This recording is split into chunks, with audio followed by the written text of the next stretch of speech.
என்னதான் வீட்டுல வளர்க்குற செல்ல பிராணிகள் நம்ம குடும்பத்துல ஒருத்தவங்க அப்படின்னாலுமே கூட ஜூனட்டிக் அப்படின்ற நோய்கள் அவங்க கிட்ட இருந்து நம்மளுக்கு பரவறதுக்கான வாய்ப்புகள் இருக்கு. இதை அவாய்ட் பண்றதுக்காக சில ஸ்டெப்ஸ் சொல்றேன், நோட் பண்ணிக்கோங்க.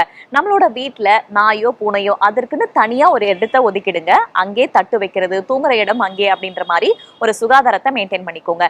ரெண்டாவது, சரியான நேரத்துல தடுப்பூசி போடுறது, அதுங்களை குளிக்க வைக்கிறது போன்ற விஷயங்களை மெயின்டைன் பண்ணி சுகாதாரமா வச்சுக்கிறது ரொம்ப ரொம்ப நல்லது. நமக்கு ரொம்ப பிடிக்கும் போது நம்ம அதிகமா கிஸ் பண்ணுவோம். ஆனா நாய்கள், பூனைகள் போன்ற செல்ல பிராணிகளை நம்ம டைரக்டா கிஸ் பண்ணாம கை குலுக்குறது மாதிரியான விஷயங்களை மெயின்டைன் பண்ணிக்கிட்டா பெட்டர் அப்படின்னு சொல்றாங்க மருத்துவர்கள்.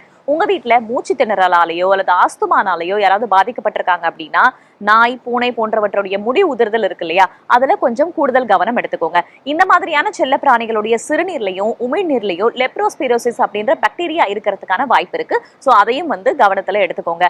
உங்களுக்கு தெரிஞ்ச யாரெல்லாம் வீட்டுல பெட்ஸ் வச்சிருக்காங்களோ அவங்களுக்கு இந்த வீடியோவை கண்டிப்பா ஷேர் பண்ணுங்க. இந்த ஸ்டெப்ஸ் எல்லாம் நீங்க ஃபாலோ பண்ணீங்கன்னா கண்டிப்பா நாயோ பூனையோ உங்களுக்கு உற்ற நண்பனாக இருக்கும் அப்படின்றதுல எந்த சந்தேகமும் இல்லை. இது ஹெல்தி டாக்ஸ் வித் வேதா, அறிவோம் ஆரோக்கியம்.